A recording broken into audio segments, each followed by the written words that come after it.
ఎర్రబెల్లి దయాకర్ రావు ఆయన ఏ పదవిలో ఉన్నా ఏ పార్టీలో ఉన్నా ఆయనకు ప్రత్యేక గుర్తింపు. మనతో మాజీ మంత్రి ఎర్రబెల్లి దయాకర్ రావు గారు ఉన్నారు. దయాకర్ రావు గారు నమస్తే సార్. సీనియర్ పొలిటీషియన్గా ఉన్నారు మీరు. దాదాపు 6 సార్లు ఎమ్మెల్యే, ఒకసారి ఎంపీ, మాజీ మంత్రి. ఇన్ని పరిస్థితుల మధ్య ఇప్పుడు జరుగుతున్న ఎన్నికలను చూస్తున్నారు మీరు. అంటే టోటల్గా ఒక సీనియర్ పొలిటీషియన్గా మీరు అంటే పబ్లిక్ పల్స్ ఎలా ఉంది? మరోవైపు టోటల్గా చూసుకుంటే ఏ పార్టీకి ఎన్ని సీట్లు వచ్చే అవకాశం ఉందని మీరు అనుకుంటున్నారు? ఏ పార్టీకి ఎన్ని సీట్లని నేను కరెక్ట్గా చెప్పలేను. కానీ ఇప్పుడున్న ప్రభుత్వం మీద బాగా వ్యతిరేకత ఉంది. అది ఎవరు అడ్వాంటేజ్ తీసుకుంటే వాళ్ళకి లాభం దొరుకుతుంది. బీజేపీ వాళ్ళు అడ్వాంటేజ్ తీసుకుంటారా, టీఆర్ఎస్ పార్టీ అడ్వాంటేజ్ తీసుకుంటుందా అనేది అది ఇంకా మనకు ఇంకా ప్రజలలో నాడి ఇంకా కొద్ది రోజులలో తెలుస్తుంది. ఇంకొక 2 రోజులు పోతే ఒక్కటేందంటే ప్రజలల్లో కేసీఆర్ గారు ఉన్నప్పుడు లాభాలు జరిగినాయి.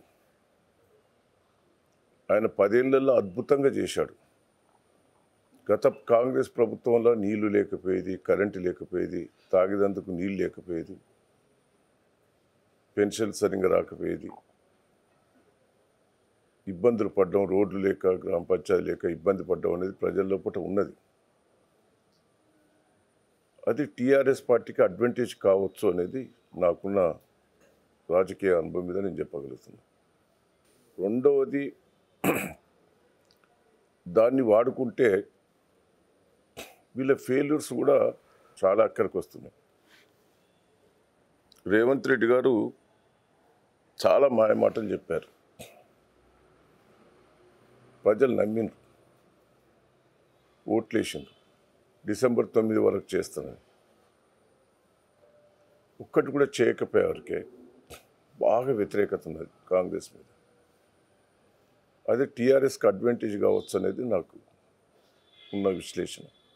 ఇలా టోటల్గా ఈ ఎన్నికలకు సంబంధించి పార్లమెంటు తెలంగాణకు సంబంధించి అనేక విశ్లేషణలు వస్తున్నాయి. అంటే కాంగ్రెస్ బీఆర్ఎస్, కాంగ్రెస్ బీజేపీ, లేకపోతే బీజేపీ బీఆర్ఎస్, వీటిలో వేటి మధ్య పోటీ ఉండబోతుందని అనుకుంటున్నారు మీరు? అంటే కొన్ని దిక్కులో 3 పోటీ ఉండదు, కొన్ని దిక్కులో 2 ఉన్నాయి.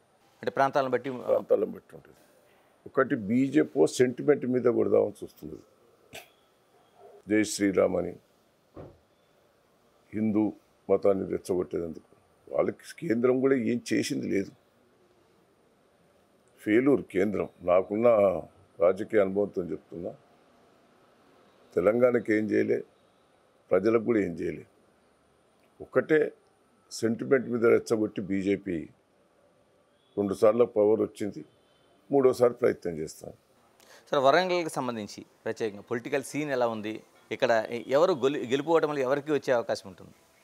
అంటే నాకున్న అవగాహన, వివిధ సంస్థలు సర్వేలు చేసి నాకు చెప్పిండ్రు. నేను కూడా సర్వే చేయిస్తే ఇప్పుడు కూడా నేనే క్లియర్గా నా సర్వేలో నేను ఓడిపోతాను వచ్చింది ఒక వారం రోజుల ముందే. నేనే కేసీఆర్ గారితో ఒక 3 months ముందే మనం ఒక 40 గెలుస్తాం సార్, 40 గెలుస్తాం, 25 మార్చితే మన గవర్నమెంట్ వస్తుంది, నాది కూడా మార్చండి అని నేను రిక్వెస్ట్ చేసిన. మీ సీటు కూడా మార్చు? నా సీటు కూడా. అంటే సిచ్యువేషన్ నాకు మొదలు తెలుస్తుంది. కడియం శ్రేణి మీద కూడా కసి పెరిగింది. 4 సార్లు తెలుగుదేశంలో ఓడిపోయాను. నేను తీసుకొచ్చి కేసీఆర్ గారు ఎంపీ చేసిండు, ఉప ముఖ్యమంత్రి చేసిండు, ఎమ్మెల్సీ చేసిండు, సిట్టింగ్ ఎమ్మెల్యే కాదని ఎమ్మెల్యే టికెట్ ఇచ్చిండు, ఎంపీకి ఎంపీ టికెట్ ఇచ్చిండు. అన్నీ ఇచ్చిన తర్వాత కేసీఆర్కి మోసం చేసేవారికి జనంలో బాగా వ్యతిరేకత వచ్చింది.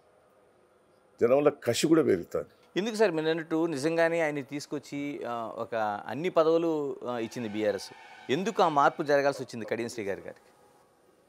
మనము ఒక్కసారి ఎన్టీ రామారావు ద్రోహం చేసింది, ఆయన రాజకీయ బిచ్చబెట్టినాను. నేను రాజకీయంగా అన్ని తీరులా సపోర్ట్ చేసిన, నాకు అన్యాయం చేస్తున్నాడు. చంద్రబాబును తిట్టిండు. ఇంట్లోకి పోయిన తర్వాత కేసీఆర్ తిట్టితే, దయాకరం తిట్టితే అది జనం ఎట్లా నమ్ముతారు చెప్పండి? ఇట్లా ద్రోహం చేయొద్దు. నాకున్న రాజకీయ నేను ఇప్పటి వరకు నేను ఎన్టీ రామారావు నా దేవుడు అంటాను. చంద్రబాబు నాకు అన్యాయం చేసిండు, కానీ చంద్రబాబు నేను తిట్టలే. ఇప్పుడు నాకు మంత్రి పదవి ఇవ్వలే, ఎవరెవరికో ఇచ్చిండు. నేను చంద్రబాబు తిట్టా, తప్పు. పార్టీ మారినవంటేనే తప్పది. నీకేం అన్యాయం చేసినావని పార్టీ మార్చు. ఒక సిట్టింగ్ ఎమ్మెల్యే కానీ అని నీకు టికెట్ ఇచ్చారే, నీ బిడ్డ సీటు కావాలని నువ్వు అడిగితే కూడా సీట్ ఇచ్చాడే. బిడ్డకి ఏం రాజకీయ చరిత్ర ఉన్నదని ఇచ్చాను? తప్పది. రమేష్ కూడా చాలా పొరపాటు చేసిండు. 2 సార్లు ఎమ్మెల్యేనవే. అట్లా రాజకీయ లబ్ధి కోసం అది ప్రజలలో ప్రచారం కాదా? ప్రజల లోపల వ్యతిరేకత రాదా? నీ సొంత లాభం కోసం పార్టీ మారినవని. ఈసారి ఎలా ఉండబోతుంది? ఎందుకంటే మీరు అన్నట్టు టికెట్ ఇచ్చిన తర్వాత కూడా పార్టీ మారి ఇప్పుడు బిడ్డకి సీటు తెచ్చుకున్నారు. అంటే అటు కాంగ్రెస్ కావచ్చు, బీజేపీ, బీఆర్ఎస్ కావచ్చు, ఓట్లు వేసే అవకాశం ఉందా ఆయనకి? ఎట్లేస్తారండి? మీరే చెప్పండి. వ్యక్తిగతంగా మీకు ఏమనిపిస్తుంది? ఓటర్స్ నీతివంతులండి, బయట పడరు, లోపల మనసులో పెట్టుకుంటారు. కసి కొద్దీ వీళ్ళ మీద వ్యతిరేకత, కసి కొద్దీ టీఆర్ఎస్ పార్టీ కొట్టేస్తారు. ఇప్పుడు నేనున్నా, నా మీద వేరే చెడు అభిప్రాయం లేదు. కొత్త వాళ్ళు వస్తే ఏం చేస్తారో అని ఆశ కొద్దేశారు. కాంగ్రెస్లో మోసాలన్నీ 2000 పెన్షన్ ఇచ్చినప్పుడు కేసీఆర్ పెద్ద కొడుకు అన్నారు. 4000 వరకు ఆశపోయాను. రుణమాఫీ అయిన వరకు రైతులు ఆశపడ్డారు. మహిళలకు 2500 వరకు ఆశపడ్డారు. తులం బంగారం వరకు ఆశపడ్డారు. 5 నెలల బట్టి ఒక్క కళ్యాణ లక్ష్మి చెక్ రాలి. టీఆర్ఎస్ ఇచ్చిన కళ్యాణ లక్ష్మి చెక్కులే బౌన్స్ అవుతాయి బ్యాంకులలో. వాళ్ళు బ్యాంకులో పైసలు లేదు, వేసినే వాపసు తీసుకున్నారు. ఒక్క చెక్ రాలి. ఆరోగ్యశ్రీ హాస్పిటల్ పోతే హాస్పిటల్ వాళ్ళు మొక్కుతారు, మాకు పైసలు పడలేదు, మీరు దయచేసి రావద్దు, డబ్బులు కట్టి ఆపరేషన్ చేసుకోమంటాను. ఒక్క కేసీఆర్ కిట్టు లేదు. ఎట్లేస్తారు చెప్పండి? నువ్వు కొత్తవి పక్కకు పెట్టు, ఉన్నే ఇంప్లిమెంట్ చేయకపోతే. కరెంటు ఫ్రీ అన్నావు, అది క్లియర్ లేదు. గ్యాస్ అన్నావు, మళ్ళీ పైసలు వసూలు చేస్తాను. ఆర్టీసీ బస్సు అన్నావు, బస్సులన్నీ దివాలు తీస్తాను. ఒక్క ఆర్టీసీ బస్సుకు ఇన్ని కోట్ల నష్టం జరుగుతాయి. ₹1 అయినా ఇప్పుడు ఆర్టీసీ సంస్థకు ₹1 వేయకపోతే అన్నీ బోకస్. మళ్ళీ అప్పులు చేసిపోయిండు కేసీఆర్ గారు అంటారు. అప్పులు చేస్తారండి. మనం ఇల్లు కట్టుకుంటే అప్పు చేయమా? బిడ్డగా పెళ్లి చేస్తే అప్పు చేయమా? స్కీమ్స్ ఆయన అద్భుతంగా చేసిండు. మిషన్ భగీరథకు అప్పు చేసిండు, కాళేశ్వరకు అప్పు చేసిండు. అంటే ఎలక్ట్రిసిటీకి అప్పు చేసిండు. ఏమైనా అప్పు ఎగ్గొట్టిండా? కడతనే ఉన్నాడు ఆయన. ఇలా కాళేశ్వరం 3 పిల్లర్లు కూలిపోతేనే రాజకీయం చేసి ఆ నీళ్ళన్నీ బంద్ చేస్తుంది. ఇప్పుడు ఊళ్ళలో చెరువు ఉంటుంది, కుంగుతుంది. ఉష్క బస్తాలు వేసుకొని ఆపవా? కుంగింది. 1000 కోట్ల పనులు జరిగిన కాడ కొంత దెబ్బతింటుంది. దాన్ని సరి చేసుకోవచ్చు. మొత్తం కాళేశ్వరమే కుప్పయింది అని తప్పుడు ప్రచారం చేస్తున్నావే, అది ఎంతవరకు నీకు సమంజసం? సరే, నేను కొంచెం వెనక్కి వస్తాను. కడియం శ్రీహరి మీరు బీఆర్ఎస్ దగ్గర నుంచి అటు తెలుగుదేశం దగ్గర నుంచి చిన్నప్పటి నుంచి కూడా దోస్తానా ఉందంటారు. ఇద్దరు కలిసి పనిచేశారు. మీరు ఎందుకు ఈ వైరుధ్యం? రాజకీయ జీవితం అయితే నేను పూర్తిగా సపోర్ట్ చేసిన ఆయన అన్ని తీర్ల, ఆర్థికంగా కానీ అన్ని తీర్ల సపోర్ట్ చేసిన. రాజకీయంగా ఎదుగుదలకు నా పాత్రే. నాకు మంత్రి పదవి రాకపోతే ఆయనకని ఇవ్వని పట్టుబట్టి ఎన్టీ రామారావుని చంద్రబాబు దగ్గర ఇప్పించిన. ఆ విశ్వాసం లేకుండా నాకు మెదడు లేదని మాట్లాడతాడండి. ఎక్కడ చెడిందండి విశ్వాసం? ఎక్కడ చెడింది? ఆయన గుణం వస్తుంటుందండి, తెగదనేది కాదు. మీకు అర్థమైతే లేదా? కేసీఆర్ గారు ఇంత చేసిన కేసీఆర్ గారికే మోసం చేసే, చంద్రబాబు గారికి మోసం చేసే, 10 ఏళ్ళు మంత్రి ఇస్తే ఎన్టీ రామారావుకి మోసం చేసే. ఆయన చరిత్ర మోస చరిత్ర. నీతులు చెప్తాడు బాగా. నన్ను అంటాడు చదువు రాదని. నేను చదువుకున్నా అని చెప్పిండా ఎప్పుడన్నా? నేను చదువుకున్నది ఇంటర్మీడియటే. నాకు రాజకీయ జీవితం ప్రజలకు ఏం చేయాలనేది చదువుకున్నా నేను. నువ్వు బాగా చదువుకున్నావు కానీ ప్రజల గుణాలను తెలుసుకోలేవు నువ్వు. దయాకర్ గారు ఈసారి ఏ అంశాలపైన రాష్ట్రంలో కావచ్చు లేకపోతే ఇటు వరంగల్లో కావచ్చు ఏ అంశాలపైన ప్రభావం చూపించి ఎన్నికలు జరగబోతున్నాయి? వాళ్ళ ఫెయిల్యూర్సే, 5 నెలల ఫెయిల్యూర్సే. మంచి చేసే వాళ్ళం పోగొట్టుకున్నాం. వరంగల్ సిటీ ఎంత డెవలప్మెంట్ అయిందండి? నేను వరంగల్నే పుట్టి పెరిగిన. ఎంత బాగా అయింది. ఇప్పుడు ఒక్క చిన్న పని అయితేనే సరే 5 నెలల్లో ఏం చేస్తారని నేను చెప్పగాని వాళ్ళు చెప్పిన హామీలను ఒకటి మొదలన్న పెడుతున్నారు అంటే ఒక్కటి కూడా మొదలు పెడతలేరు.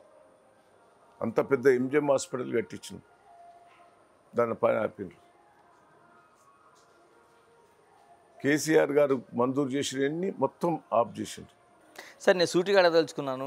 మీరున్నారు సీనియర్ లీడర్గా, మరోవైపు హరీష్ రావు ఉన్నాడు, కేటీఆర్ గారు ఉన్నారు.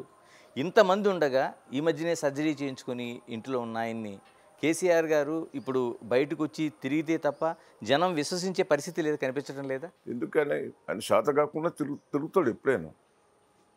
అందరం తిరుగుతున్నాం కదా. కేసీఆర్ తిరుగుతూ అద్భుతం ఉంటుంది. ఇంకా ప్రజల లోపల చాలా మార్పు వస్తుంది. కేసీఆర్ చూడాలని చాలామందికి ఉంటుంది. కేసీఆర్ గారు ఏం చెప్తారో అనేది ప్రజలు వింటారు. కేసీఆర్ మీద పూర్తి నమ్మకం ఉన్నది. ఆయన ఏది చెప్పినా చేస్తాడు అనేది. చెప్పని చేశాడు కాదండి ఆయన. కళ్యాణ లక్ష్మి ఎన్నికల మేనిఫెస్టోలో పెట్టలే, రైతు బంధువు చెప్పలే, 24 గంటల కరెంట్ ఇస్తానని చెప్పలే. చెప్పని ఎన్నో కేసీఆర్ కిట్టు ఆయనకు మనసులో చూస్తే ప్రజలకు ఏం చేయాలని చేస్తాడు. కళ్ళు అద్దాలు ముసలోళ్ళకు ఉళ్ళలు అవుపడాయని పిల్లలు సరిగ్గా చూసుకున్న అద్దాలు ఇన్ని స్కీమ్స్ చేసిండండి. సరే ఇన్ని చేసిన తర్వాత కూడా ఓటమి జరిగింది. ఏమైనా సమీక్షించుకుంటున్నారు? ఎందుకంటే మీరు చెప్తున్నట్టు అనేక పథకాలు తీసుకొచ్చారంటున్నారు. ప్రజలు అడిగింది అడగలేదు కూడా ఇచ్చారు. కొంత మా ఎమ్మెల్యేల మీద కొంత వ్యతిరేకత వచ్చింది. కూడా మార్పు రావాలని జనంలో కోరుకున్నారు. కొత్త వాళ్ళు వస్తే ఈ ఆశ. రేవంత్ రెడ్డి చాలా మంచిగా అతికినట్టు చెప్పిండు. రేవంత్ రెడ్డి ఒక స్పీచ్లో చెప్పిండు, నేను జనం మోసం చేసే మాటలు మాట్లాడుతానే, జనం నమ్మి మోసపోతే వాళ్ళ కర్మ అన్నాడు. కర్మ అయింది ఇప్పుడు అన్నాడు. ఆయనే అన్నాడు కదా ఓ టీవీ ఇంటర్వ్యూలో, ప్రెస్ మీడియా వాళ్ళు. ఇవన్నీ నువ్వు ఎట్లా చేయగలుగుతావా? అంటే పార్టీలో ఏమైనా సమీక్ష జరిగింది అసలు ఇది ఓటమి గల కారణాలు? అంటే చాలా సమీక్ష జరిగినాయి. మోసం చేసేటోళ్ళు తెలిసి ఉండి కూడా మేము కొద్దిగా దగ్గర తీసినాం. వాళ్ళని దూరం పెడితే బాగుండేది. సరే మీ దగ్గరికి వస్తాను. మీరు దాదాపు 2 హ్యాట్రిక్లు, 6 సార్లు ఎమ్మెల్యేగా ఉన్నారు, ఒకసారి ఎంపీ మంత్రి ఇలా ఉన్నారు. ప్రత్యేకంగా పాలకుర్తిలో మీరు హ్యాట్రిక్ సాధించిన వ్యక్తి. మరి ఈసారి ఓటమి గల కారణాలు ఏమనుకుంటున్నారు? అసలు ఏమని విశ్లేషిస్తున్నారు మీరు? సరే కొంత మార్పు కావాలని కోరుకున్నారు. అయినా నేను ఓడిపోతానని అనుకోలే. అయినా 10-20 వేలతోటైనా గెలుస్తాననేది నాకున్న అంచనా. ఎప్పుడైతే నేను అరెస్ట్ చేయిస్తానా అని ఏడుపు బొబ్బలు పెట్టారు అత్త కోడలు. అరెస్ట్ చేసిండ్రు, జైల్లో పెడతానని ఆ ఏడ్చే వరకు ఆ ప్రజలలో సింపతి వచ్చింది. అది నిజమని నమ్మిండ్రు. పోలీసు వాళ్ళు నోటీస్ ఇస్తారు. ఆడ నియోజకవర్గంలో లేని వాళ్ళు ఆడ తిరుగుతుంటే ఎవరికైనా నోటీస్ ఇస్తారు. మా ఇంట్లో మా దగ్గర కూడా మా బావకి ఇచ్చిండ్రు, నా కొడుకు ఇచ్చిండ్రు, మీకు ఇక్కడ ఓటు హక్కు లేదు, మీరు వెళ్ళిపోయిందని. వాళ్ళకు ఆ నోటీస్ ఇచ్చే వరకు పోలీసు వచ్చి అరెస్ట్ చేస్తాడు, జైల్లో పెడతాడని ఒక కళ్ళ నీళ్లు తీసుకొని నటన చేసి ఏడ్చాను. దాంతో ప్రజలలో 2 లేడీస్ను అరెస్ట్ చేయిస్తాడు దయాకర్ రావు అన్న వరకు ప్రజలలో అది వ్యతిరేకత వచ్చింది. దాంతో నా ఓటమి పోయింది. సరే ప్రతి ఓటమి తర్వాత మనం ఒక నేర్చుకునే ఒక పాఠం కావచ్చు, గుణపాఠం కావచ్చు ఉంటుంది. మీ నియోజకవర్గానికి సంబంధించి, మీ పొలిటికల్ జీవితానికి సంబంధించి ప్రజలే రియలైజ్ అయ్యిండ్రు. నేనేం నేర్చుకోలేదు, ప్రజలు రియలైజ్ అయ్యిండ్రు. దయాకర్ రావును పోగొట్టుకున్నాం, అవి ఏడ్చి నటన చేసింది. రేవంత్ రెడ్డి బోకస్ మాటలు కొద్దిగా నమ్మినాం. ప్రజలు రియలైజ్ అయ్యిండ్రు. నేనేం మార్చుకోవాల్సిన పని లేదు, ప్రజల దగ్గరే మార్పు వచ్చింది. సరే ఇంత చేస్తున్నా బీఆర్ఎస్ నుంచి చాలామంది కాంగ్రెస్ వైపు జంప్ అవుతున్నారు. అనేక మంది లీడర్లు మార్పు మీరు అన్నట్టు పవర్ లేని బతికేటోళ్ళు ఉంటారు, పైరోలు చేసేటోళ్ళు ఉంటారు, దందా చేసేటోళ్ళు ఉంటారు, రోజు బ్రోకర్ దందా చేసేటోళ్ళు ఉంటారు. పవర్ లేకపోతే వారికి రోజు ఎస్ఐతో పని ఉంటుంది, ఎంఆర్ఓతో పని ఉంటుంది. ఎన్ని సుంటోళ్ళు పవర్ లేని కాడ బతకలేరు. పవర్ ఎటుంటే అటే ఉరుకుతారు. జనం మారారు కదా. సార్ సూటిగా చెప్పండి, మీరు రేవంత్ రెడ్డిని చాలా కాలంగా దగ్గరగా చూశారు, పార్టీలో కూడా కొంతకాలం చూశారు. ఎప్పుడైనా రేవంత్ రెడ్డి సీఎం అవుతారని అనుకున్నారా మీరు? సీఎం అవుతాడని నేను అనుకోలే. సీఎం అవుతాడని ఎన్నడూ ఊహించుకోలే.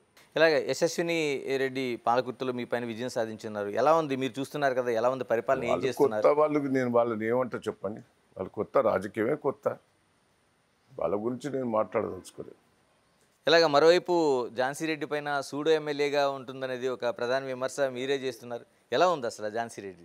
ఇంకా వాళ్ళని ఏమంటారండి, కొత్తోళ్ళు వాళ్ళు. సరిగా ఎమ్మెల్యేది పాపం ఏం నడుస్తలేదని ప్రజలు అంటున్నారు. అంటే నేనేమనదలుచుకో, ఒక సూడో ఎమ్మెల్యేగా ఆవిడే ఆమె పెత్తనం చేస్తున్నది, ఆమె రాజకీయం చేస్తున్నది, ఆమె నడవనిస్తలేదని ప్రజలు అంటున్న భావన. ఈమె రివీల్ చేస్తుంది అధికారులతోటి, ఈమె మాట్లాడుతుంటుంది, ఎమ్మెల్యేని డమ్మీ చేసిందని ప్రజలు అనుకుంటున్నారు. సరిగా అది వాళ్ళ ఇష్టం. సొంత కోడలే కదా. కోడలైనా కూడా డామినేషన్ చేస్తున్నది ప్రజలను. ఎమ్మెల్యే కదా అండి, కోడలైతే ఇంట్లో చేయండి, బయట డామినేషన్ చేసేవారికి ప్రజలలో వ్యతిరేకత వస్తుంది కదా. సార్ చివరిగా చెప్పండి, పాలకుర్తి నియోజకవర్గంలో ఉన్న ఈ పార్లమెంట్ ఎన్నికల్లో ఏ పార్టీకి మెజారిటీ రాబోతుంది? అంటే నేను వేరే ఉద్దేశం కాదండి. మినిమం ఒక 30,000తోటి టీఆర్ఎస్ ఎంపీ, బీఆర్ఎస్ ఎంపీ గెలుస్తారు. సుధీర్ కుమార్ మీద ఒక మచ్చలేదు, కడియం శ్రీహరి మీద మచ్చలున్నాయి, అరువు రమేష్ మీద భూ కబ్జాదారు ఉన్నది. సుధీర్ కుమార్ 20 ఏళ్ళ నుంచి రాజకీయాలు ఉన్నాడు, ఉద్యమకారుడు, జైల్లోకి పోయి వచ్చాడు తెలంగాణ కోసం. నీట్ మనిషి, ప్రజల లోపల ఒక మంచి వ్యక్తిని ఎన్నుకుంటారు అంటారా. నేను వరంగల్ ఎంపీ గెలిచిన, కష్టకాలంలో టీఆర్ఎస్ రిజైన్ చేసిన ఎంపీ గెలిచిన. రాజశేఖర రెడ్డి పవర్ఫుల్, దయాకర్ రావు మంచోడు అంటేనే ఓట్లేసాడు. సుధీర్ కుమార్కి ఒక మచ్చలేని మనిషి కాబట్టి, నీట్ మనిషి కాబట్టి, అది ప్రజలలో మీరు చెప్పుకుంటే సుధీర్ కుమార్కి ఎక్కువ అవకాశాలు ఉంటాయి. వాళ్ళకి అన్ని మచ్చలు దోపిడి. బీజేపీ ప్రభుత్వం ఫెయిల్యూర్ అయింది, రేవంత్ రెడ్డి మాటలు మోసపోయినారు. క్యాండిడేట్లు కూడా వరస్ట్ క్యాండిడేట్. తప్పకుండా డాక్టర్ సుధీర్ కుమార్కు ఒక మచ్చలేని మనిషి కాబట్టి తప్పకుండా గెలుస్తాడనే నమ్మకం, విశ్వాసం నాకున్నది. ఈ ఎన్నికలతో సంబంధం లేకుండా ఎర్రబెల్లి దయాకర్ రావు గారి భవిష్యత్తు ఏంటి, రాజకీయ భవిష్యత్తు ఏంటి? నేను ఓపిక పడతా అండి. నేను కంటిన్యూగా 32 ఏళ్ళు నేను పదవులలో ఉన్నా. పదవులు లేకున్నా ప్రజల కోసం పోరాటం చేసిన. 10-12 ఏళ్ళు నేను తెలుగుదేశంలో ఎమ్మెల్యేగా చేసి ఓడిపోయిన తర్వాత కూడా రాష్ట్రంలో అధికారం లేదు. జిల్లా పార్టీ అధ్యక్షునిగా వరంగల్ జిల్లా ప్రజలందరినీ కాపాడుకున్నాను. నేను ఇప్పటికీ చెప్తున్నా, నా ప్రజలు నా కార్యకర్తలను కాపాడుకుంటారు, ఆ నమ్మకం నాకున్నది. వాళ్ళకి ఏమైనా ఇబ్బంది అయితే విజృంభిస్తాను నేను. అది కూడా నేనేందండి 4 సార్లు జైలుకు పోయినా ప్రజల కోసం. మహారాష్ట్ర బాబ్లీ ప్రాజెక్టు కానీ, ఇంకా ఎన్నిట్లనో అనంతపురంలో మైన్స్ కానీ, చాలా దాంట్లో నేను జైలుకు పోయొచ్చు. పోలీసులతో తన్నులు తిన్నా ప్రజల కోసం. ఇప్పటికి కూడా ఇప్పుడు చెప్తున్నా కదా, నా కార్యకర్త జోలికి వచ్చినా, ఎక్కడైనా అన్యాయం జరిగినా నేను వదిలిపెట్టా, ఎంబడిబడి పని చేస్తా. కింద పాపం ఎంఆర్ఓలు, కింద ఎస్ఐలు, సిఐలను బెదిరిస్తారు ఎమ్మెల్యేలు, కానీ పై ఆఫీసర్లు అయితే బెదిరియలేరు కదా. వాళ్ళు కూడా మంచోళ్ళే కింద ఆఫీసర్లు, కానీ భయపడతారు. పై ఆఫీసర్ల దృష్టికి తీసుకుపోతారు. ప్రతి ఇష్యూ వెంబడిబడి పని చేయిస్తాం. నాకు ప్రతిపక్షంగానే కూడా మంచి పేరు ఉన్నది. మీరు అసెంబ్లీలో చూడండి, రాజశేఖర రెడ్డిని ఎన్ని తిట్టినో, ఎన్ని నిలదీసినో. ఇదే కేసీఆర్ని కూడా నేను నిలదీసిన. నువ్వు నీళ్ళు ఇస్తానని ఎందుకు ఇవ్వలేదు, కరెంట్ ఇస్తావని ఎందుకు ఇవ్వలేదు అంటే నేను వదిలిపెట్టా. ఇంకా నేను కొద్దిగా ఓడిపోయి ఉన్నదని కొద్దిగా నేను వెనక ముందు ఆడుతున్నా. ఒక్క నెల రోజుల తర్వాత చూడండి. ఎలాగ ఫోన్ ట్యాపింగ్లోనా మీరే ముందుకు వచ్చి నా పైన కూడా పెట్టే అవకాశం ఉందని చెప్పారు. పెడతారేమో, బెదిరిస్తాను నన్ను. నాది లేదు, నన్ను బెదిరిస్తాను, లీకులు చేసి బెదిరిస్తాను. ఎర్రబెల్లి దయాకర్ రావు బెదిరిపోయే వ్యక్తి కాదు, నేను బెదిరా. ఏ ల్యాండ్ కేసు అని చూశారు, కుక్కటిపల్లి చూశారు కదా, ఎవరు తప్పనేది. మళ్ళీ నోరు పూసుకున్నారు, ఇలానో ఇరికియాలని చూస్తున్నారు, ఇలా దొరుకుతలే నేను. థ్యాంక్ యూ దయాకర్ రావు గారు, థ్యాంక్ యూ వెరీ మచ్. ఇది ఎర్రబెల్లి దయాకర్ రావు గారి విశ్లేషణ. అటు పార్లమెంటు ఎన్నికల్లో ఏ విధంగా ఉండిపోతుంది అనేది. మరోవైపు తాను ప్రజలతోనే ఉన్నాను, ప్రజలతోనే నడుస్తున్నాను, తన ప్రజలకు కానీ తన కార్యకర్తలకు కానీ ఎటువంటి ఇబ్బంది కలిగినా సహించేది లేదని ఒక గట్టి వార్నింగ్ ఇస్తున్నారు. Signing off, this is Ganesh.